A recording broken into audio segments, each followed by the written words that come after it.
On passe maintenant au Togo, le dernier sujet. On va parler de la réouverture partielle des lieux de culte. Le ministère de l'administration territoriale a rencontré les responsables ecclésiastiques en début de semaine pour évoquer donc la possibilité d'une réouverture des lieux de culte dans les prochains jours. Le Togo a choisi une option plutôt différente de celle qui se fait sous d'autres cieux. Au Togo, il y aura une réouverture partielle. Un quota est attribué à chaque organisation religieuse, Union musulmane, conférence épiscopale, conseil chrétien et des fédérations d'églises. Adam Adjono, ça laisse, j'allais dire, un goût d'insuffisance pour beaucoup de personnes qui pensent que, en principe, il fallait ouvrir toutes les églises et s'assurer simplement du respect des mesures barrières. Non, moi je n'y crois pas parce que, vous savez, la question de l'église, on a du mal à l'aborder, quand bien même que tout le monde partage, ou presque partage la même opinion que c'est un secteur qu'il faudrait à l'avenir organiser. Moi j'ai cru d'ailleurs même avec cette suspension, ce serait quand même l'opportunité, disons, à l'administration concernée de pouvoir réglementer ou mettre un peu de l'ordre. C'est vrai que cette ouverture n'est pas à la hauteur des souhaits.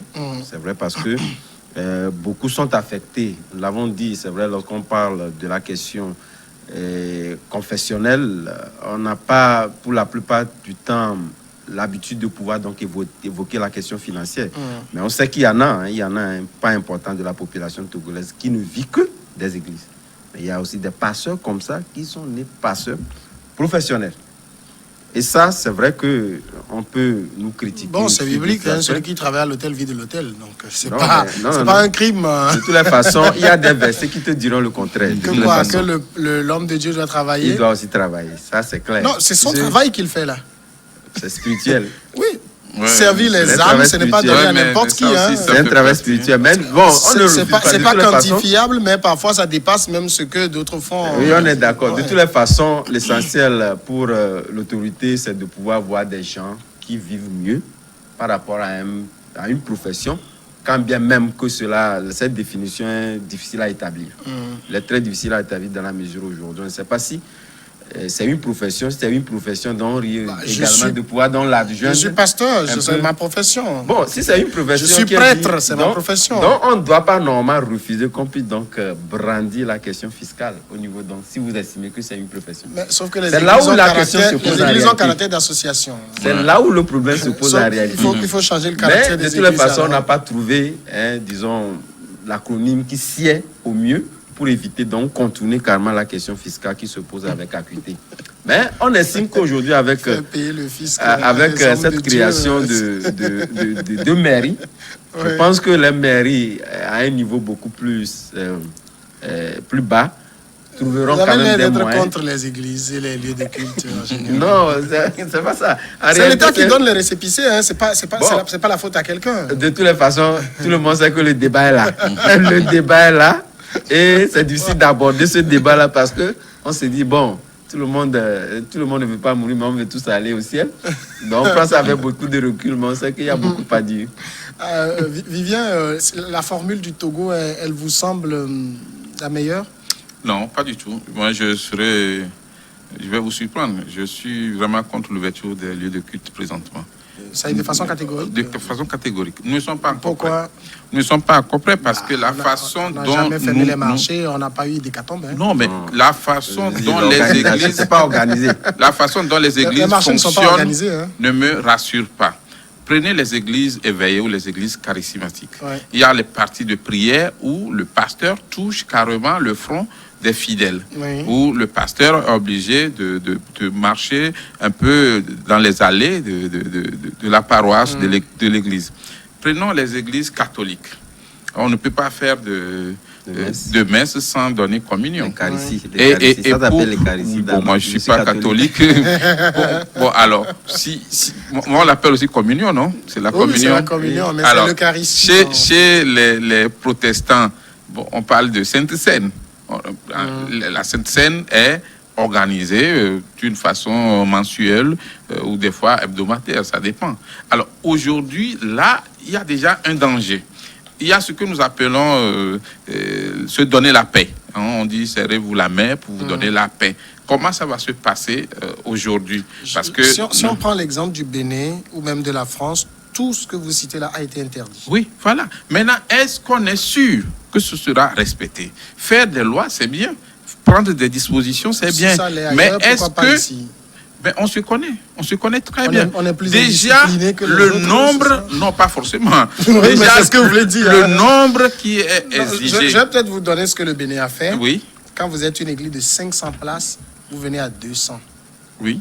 Donc, à 200, vous êtes sûr de ne pas être à plus de 3 ou 4 dans le banc. Oui. Et donc, vous faites, au lieu de 3 cultes, vous faites, au lieu d'un culte, vous faites 3 cultes. 3, on peut même faire 10 cultes. Au niveau de l'église catholique, dans certaines paroisses à Cotonou, ils font 8 cultes la journée. Oui. Au niveau de l'église catholique et des églises protestantes, presbytériennes, et peut-être aussi des assemblées de Dieu, et de certaines églises bien organisées, on peut s'attendre au respect, au minimum quand même, des barrières. Mais il y a des églises qui ne vont pas respecter ces barrières-là. Mais tant qu'on donne la possibilité à des églises d'ouvrir, d'autres vont dire, mais écoutez, je ne peux pas accepter qu'on marche sur mes droits et que l'autre soit capable d'ouvrir et que moi je n'ouvre pas. Parce qu'il y a beaucoup, comme le disait tout à l'heure, il y a quand même des églises dont les pasteurs ne vivent que directement des cotisations. Alors, aujourd'hui... Depuis qu'on a fermé, ils vivent. Hein? Oui, bien sûr. Mais aujourd'hui, il y a des fidèles qui connaissent bien Dieu et qui continuent par aider les hommes de Dieu. Mais aujourd'hui, moi, je pense que le ministère de l'administration territoriale devrait plutôt organiser le débat dans le sens de nous aimerions bien rouvrir les lieux de culte, mais il faudrait un temps. Moi, je pense que c'est en septembre qu'on pourra être sûr. Pourquoi? Parce que par rapport à l'évolution de la pandémie aujourd'hui... Ça croît, hein, ça ne va pas décroître. Oui, mais bien sûr. Mais justement, il faudra prendre le temps pour examiner, pour être sûr que maintenant, on est bien ancré dans le respect des dispositions pour éviter une propagation rapide des maladies. Et je rappelle qu'en réalité, quand le citoyen est malade, il y en a qui se dirigent vers les centres hospitaliers, mais il y en a aussi qui préfèrent se diriger vers les églises. Et il y a des pasteurs qui prétendent guérir toutes sortes de maladies, faire des miracles. Alors aujourd'hui, il faut faire très attention. Alors moi, catégoriquement, je suis contre l'ouverture des lieux de culte. Mais si il advenait qu'on soit obligé d'ouvrir ces lieux de culte, il y a une grande responsabilité au niveau de l'administration. Il y a une grande responsabilité au niveau des responsables communaux pour vérifier d'une façon régulière le respect des barrières pour éviter une propagation. Ce que vous dites me ramène à l'esprit cette décision du Conseil d'État au niveau de la France qui a considéré qu'on ne peut pas ouvrir d'autres lieux et fermer des lieux de culte, que c'est le droit. Les gens aussi ont le droit d'aller, d'exprimer leur religion. Quand vous dites les autres vont ouvrir automatiquement. Et ça, c'est non, justement, la décision du Conseil d'État en France, ça concerne, on a ouvert les écoles, on a ouvert les magasins, on a ouvert donc il faut ouvrir aussi les lieux de culte. Bien sûr. Ce que l'autorité a fait ici, c'est vrai, officiellement, les lieux de culte ne sont pas encore ouverts, mais on considère que dans quelques jours, ça va se faire. Il fallait le faire finalement. Moi, je suis étonné que jusqu'à présent, les lieux de culte ne sont pas encore ouverts. Pourquoi? Parce que, imaginez que si nous citons les désordres au niveau des églises, autant aussi se rappeler des bars. On ne peut jamais comparer les désordres qui se font au niveau des bars et les désordres qui se font au niveau des églises. Le marché. Quelqu'un m'a dit que les bars payent les impôts. Oui, je vais arriver là. Je vais arriver là-bas. Les marchés. Quand vous allez, les gens au marché, vous allez, ils ne portent même pas de masque. Il n'y a pas de gendarme. Il n'y a pas de gendarme derrière. Et aujourd'hui, les lieux de culte, c'est le lieu où au moins il y a quelqu'un qui est en train de moraliser, de donner de directives. De bonnes directives à l'Assemblée, à la population. Et c'est peut-être le temps, de permettre à l'administration de discuter avec les pasteurs sur les messages après messages. Qu'est-ce qu'il faut dire concernant les mesures barrières? Et je vous dis que les messages qui se passent à la radio, que ce soit à la télévision, sur les YouTube, venant des pasteurs, à la fin, ils demandent à leur population, à leur peuple, d'observer toujours les mesures barrières. Parlant du fisc ou bien de la fiscalité, vous savez, les églises, d'ailleurs, sont créées par la loi de 1901. Secondo, ce sont des gens comme nous qui avions déjà payé les impôts, les taxes. Peut-être si c'est un salarié, il a déjà payé les IRPP, les entrepreneurs paient les taxes et impôts, et qui, après déduction de ces impôts-là, contribuent. Et donc, on ne peut plus prélever encore d'autres fiscs. Oui, pour ça dit que c'est le double imputation. On ne peut plus. C'est comme les ONG. Et donc, ici, c'est autre chose carrément. C'est une association où les membres, ils se disent, même s'ils sont conscients, si nous disons qu'il y a des pasteurs qui vivent des quêtes, les membres sont conscients qu'en contribuant, le pasteur a une partie. Parce que, étant donné que c'est lui qui est le responsable des âmes, et c'est des choses là même c'est normal. Je crois que qui vit à l'hôtel, les responsables des âmes. Vous savez le rôle que joue la plupart des pasteurs, si vraiment nous l'appelons homme de Dieu, le rôle qu'ils jouent, c'est comme le rôle du médecin. C'est des gens qui ne dorment pas. Pendant que les gens qui contribuent dormaient, eux, ils ne dormaient pas, ils prient, ils font beaucoup de choses que nous ne pouvons pas dire ici. Donc, je me suis dit, si on arrive à ouvrir les bars, les marchés, les magasins, aujourd'hui, il n'y a plus de raison. C'est peut-être observé comme les autres pays, comme le Burkina, comme les autres pays, à diminuer pour avoir un peu de place pour observer la distanciation sociale. Adam, ce parallèle-là, on l'a souvent fait quand les gens disent c'est pas le moment d'ouvrir les lieux de culte, il faut ci, il faut ça. On fait juste le parallèle avec le désordre qu'on voit sur nos marchés. Les gens me disent que le marché, c'est une nécessité vitale. Je dis d'accord, mais sur les marchés, on peut contracter la maladie. Des marchés où vous ne voyez quasiment personne en masque, il y a beaucoup de... J'allais dire, on est quasiment l'un sur l'autre, mais on voit la situation. Pourquoi cette fixation finalement sur les lieux de culte, mosquées, églises, comme si c'est eux qui allaient être les vecteurs de transmission? Non, moi je pense que la désapprobation qui est faite surtout sur l'aspect des marchés et les églises, je considère qu'on peut estimer que le marché, en fait, c'est toutes les tendances confondues, toutes les corporations qui se retrouvent au marché. Mais l'hypothèse en réalité qui plaide un peu en faveur des églises, c'est un peu l'ouverture de la communauté universitaire.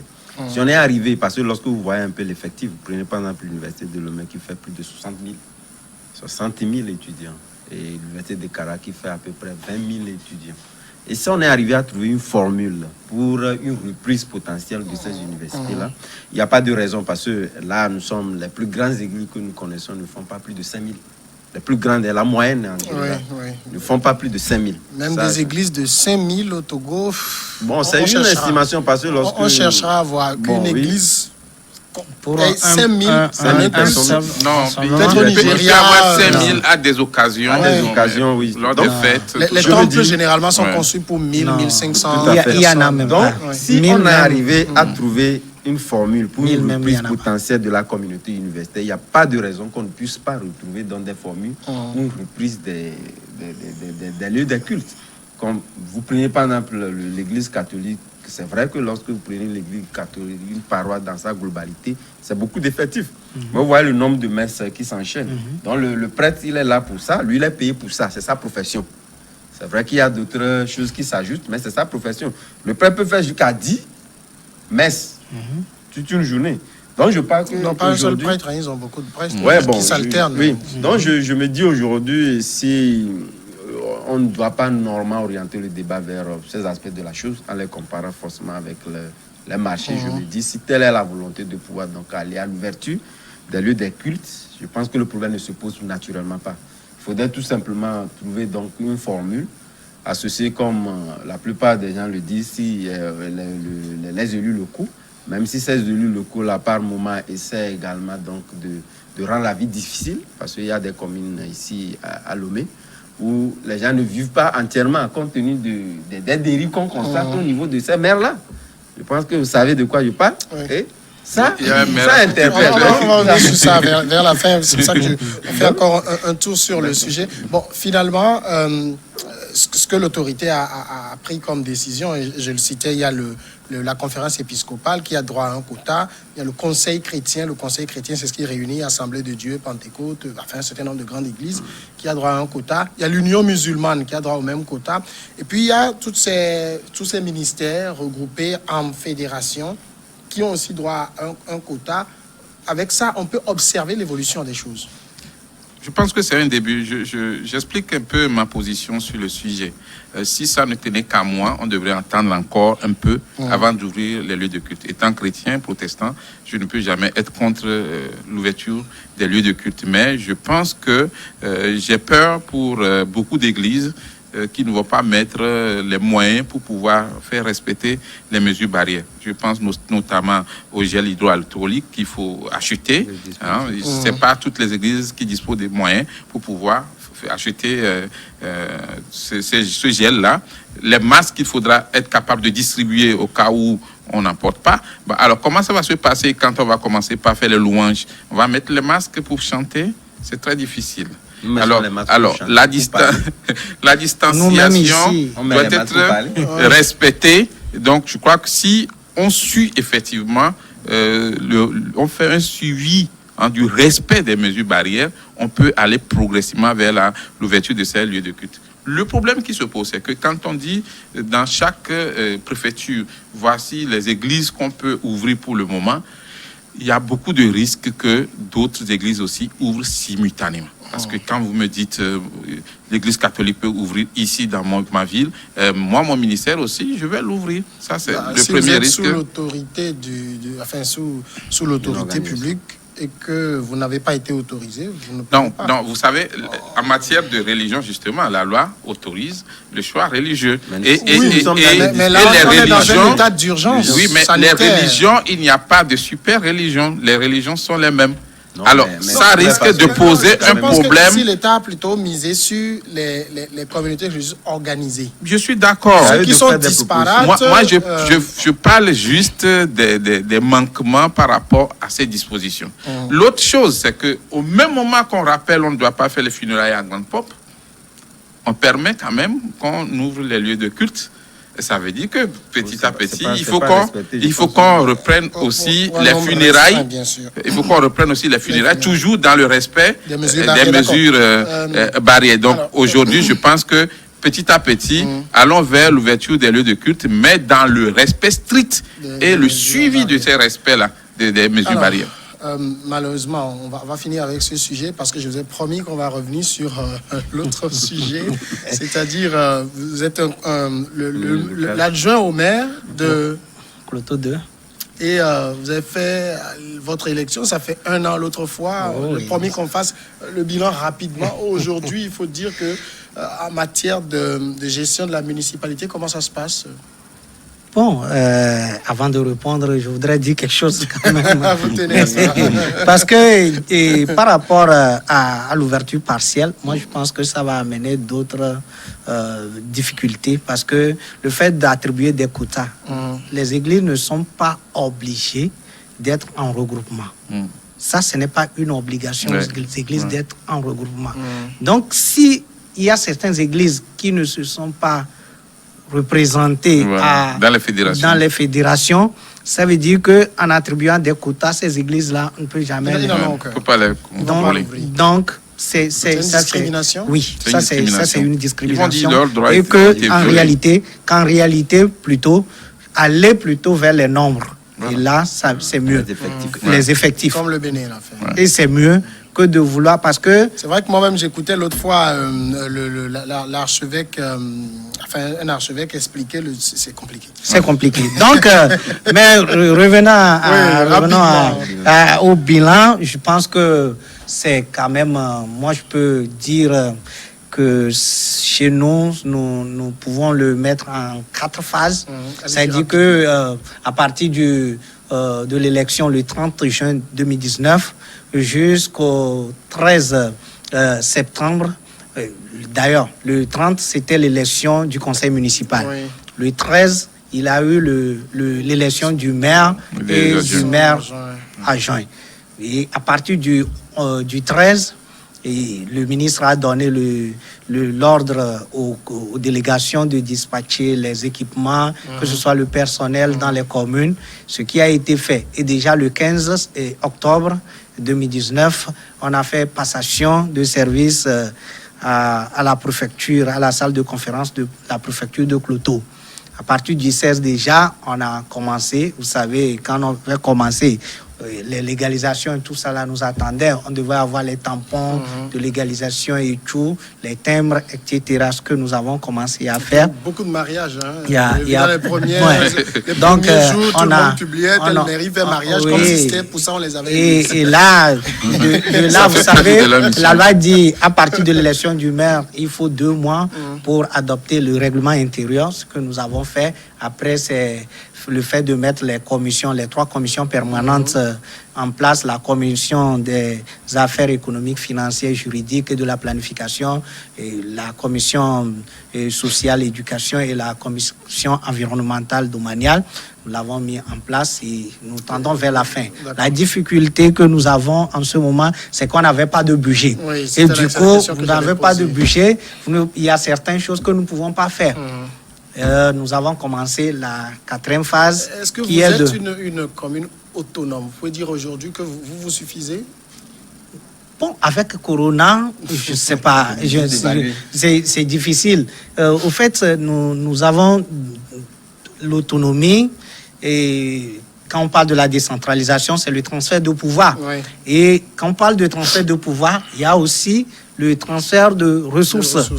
Et donc, vous savez que cette compétence, la transférer, est à 3 niveaux. La compétence propre aux communes, la compétence partagée et la compétence transférée. Donc, nous pouvons dire jusqu'à présent qu'il y a beaucoup de choses, d'autant plus que nous ne sommes pas... Il manque beaucoup de formation. Bon, il est vrai que il y a l'auto-formation, les indemnités, nous ne pouvons pas parler parce que nous n'avons. Vous en avez ou bon, ou je ne peux pas parler au nom de tout. Il y en a qui l'ont.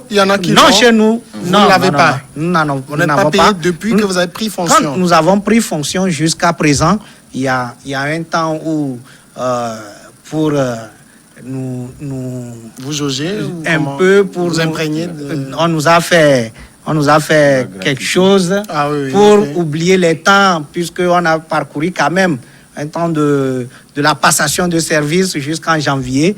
Et donc, on s'était dit... Oui. Donc, en réalité, vous savez, le maire, il n'a pas de salaire. Il n'a que des indemnités, le carburant, le crédit. Est-ce que de janvier à cette date, les indemnités tombent? Ce que je peux vous dire, il y a beaucoup de choses que je ne peux pas vous dire, mais ce que je peux vous dire, c'est que ce n'est pas facile. Donc, vous n'êtes pas payé. Non, les journalistes, l'autorité regarde. Moi, j'ai écouté beaucoup de vos collègues qui ont dit que ça ne marche pas présentement, les indemnités ne tombent pas. Les indemnités ne tombent pas. Voilà, il faut le dire clairement pour que l'autorité il y a beaucoup d'arriérés. Il y a beaucoup d'arriérés, les carburants, vous savez, et nous n'avons même pas un moyen de déplacement. Nous n'avons pas de déplacement. Il y a des maires qui prennent des éminents. Il y a des maires qui ont eu des véhicules. Alors que, par exemple, nous sommes dans Cloto et il faut aller chez les administrés, peut-être sur la chaîne de la Takora. Vous avez des véhicules de fonction? Nous n'avons pas de véhiculs de fonction. C'est la majorité. On parle de carburant, on n'en a pas. On parle de crédit, on n'en a pas. Comment on va voir les voitures? Je voudrais voir, au niveau des antécédents de gestion, ce que vous êtes allé voir, est-ce que lorsque vous jugez ça en termes de capacité, les finances, vous avez parlé de finances, ça ne peut pas suffire? Vous savez, aujourd'hui, quand on parle de la décentralisation, il y a les ressources des collectivités qui permettent de faire fonctionner la commune. Mais aujourd'hui, nous n'avons pas les ressources n'arrivent pas à atteindre les dépenses de salaire des employés. Et donc, du coup, surtout le maire et les adjoints. Et ses adjoints. Non, parce que on privilège. Un peu les entrées. Oui, donc on est en train de privilégier les salaires. Et donc nous-mêmes, vous vous sacrifiez. On se sacrifie comme ça. Mais les maires adjoints qui prennent les éminents pour aller au service, c'est pas bon. Moi-même, je prends. Il faut non, c'est pas les maires. Non, c'est pas les maires de quelque part. Moi-même, je prends. Donc ce n'est pas. Vous savez, il y a des moments où il y a des moments où le carburant, il n'y a pas de carburant dans la voiture du maire. Oui. Et il y a des moments où il y a des pannes sèches. Et là, vous pouvez faire quoi? On peut, et là ça, comme, effectivement, ça fait un peu truc. Nous disons que peut-être c'est le commencement. Et nous savons aussi que l'autorité est en train de penser à nous, puisque de toute façon, il pourrait dire que ce n'est pas de leur... c'est pas c'est de nous donner l'argent, mais je ne sais pas. Mais au début, pour les nouvelles communes, il faudrait quand même qu'il y ait un appui. Et par la suite, les communes vont voler de leurs ailes. Il y a un fonds d'appui, non? Il y a un appui qui doit être accordé. Il y a un fonds d'appui qui n'est pas encore opérationnel. D'accord. Déjà, les véhicules on est malheureusement arrivé à la fin. C'est vendredi, on devait donner les notes, sauf que on va utiliser 30 secondes pour le faire. Vous expliquer rapidement. Oui, voilà, je donne 1,25 à la société Togocom pour sa gestion de la connexion Internet. Aujourd'hui, franchement, ça commence par énerver les consommateurs que nous sommes. Tu achètes la connexion Internet et à moins de quelques minutes, on t'enlève tout. Oui. C'est pas bon. Oui, moi je donne. Ce qu'on n'a pas connu du temps de Togo Télécom et de Togo Cell. L'appareil, elle est vite établie. Bon, moi je donne 1 sur 10 à tous ces maires-là qui ne rendent pas la vie assez facile donc à leurs administrés.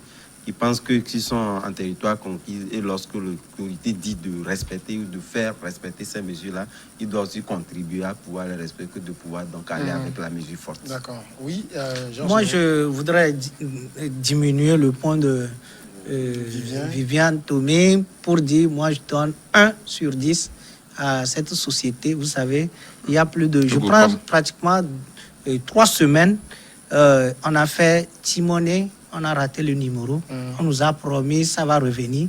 Et jusqu'à présent, ça ne revient pas. Il y a un problème. Donc, il y a un problème. Je ne sais pas. Surtout la connexion Internet et Timoni. Je ne sais quelle organisation actuellement autour de cette société Togocom. Merci, messieurs, d'être passés, animer cette émission. Bon week-end à vous. Merci à vous aussi. Merci.